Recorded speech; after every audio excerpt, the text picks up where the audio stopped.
Hello and welcome to this installment of the Citation video series for political studies students. This video will cover the American Psychological Association, or APA, Citation Style Guide. And this video is going to cover all the basics that you need to know to help you use the APA style in your essays, papers, and assignments. There are a few basic formatting guidelines that the APA style sets out.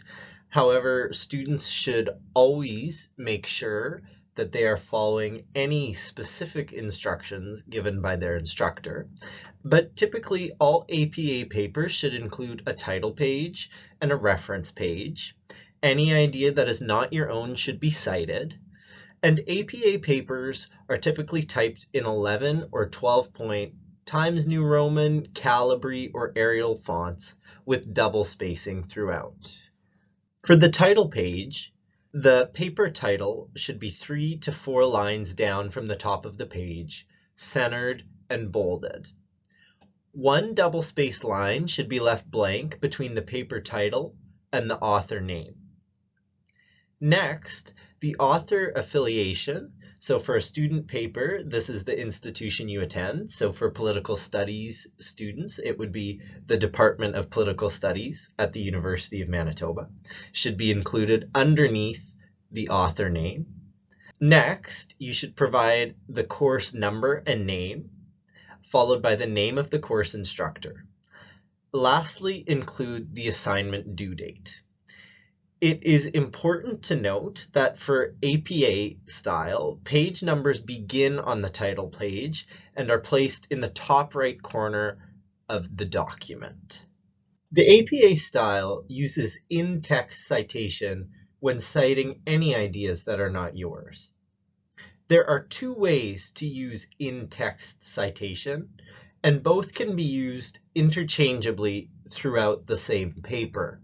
The first kind of citation is called a parenthetical citation, and this is where both the author's name and date of publication are enclosed in parentheses which appear either within or at the end of a sentence. The second kind of in-text citation is called a narrative citation, and this is when the author's name appears in the text and the date of publication is included in parentheses immediately after the author's name. If you are paraphrasing an idea from another work, you only need to include the author's name and the date of publication.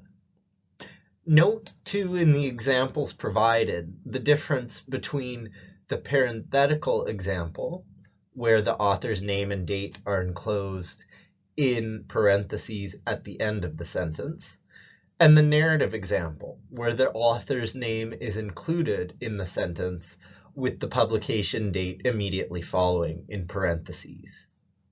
If you are directly quoting another work, you are required to provide the author's name, the date of publication, as well as the page number on where that quote can be found. For short quotations, or quotations under 40 words, they can simply be surrounded by quotation marks. And note in this example how the author's name, the date of publication, and the specific page number are all listed after the quotation. For long quotations, or quotes over 40 words, these should be put into block quotations, which means they're indented 1/2 inch from the left margin and still double spaced, just as the example provided is. And you do not use quotation marks for block quotes. It is important to know that for block quotations, in-text citations enclosed in parentheses come at the end of the sentence after the period. And so in this narrative in-text citation example provided here, that the page number in parentheses comes after the period in this example. So now we're going to go over some basic formatting guidelines for the reference page. So the reference page is always right after the main text, and it should start on its own separate page and should have the word references centered and bolded at the top of the page.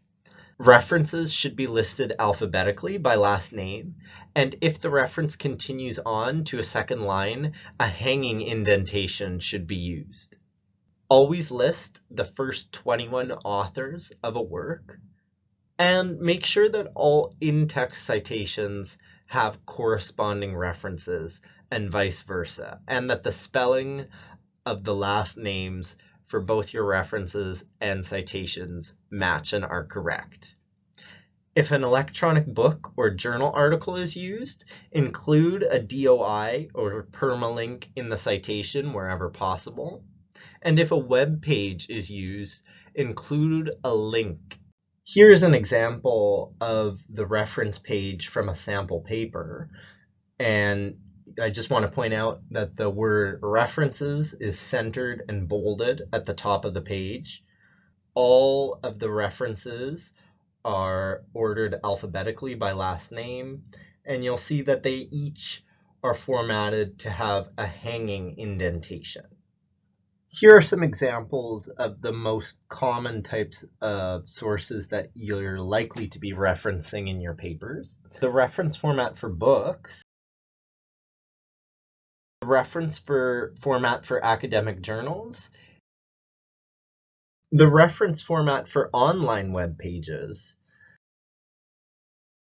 for a book chapter in an edited book, and here's the reference format for a tweet, should you ever need to cite a tweet.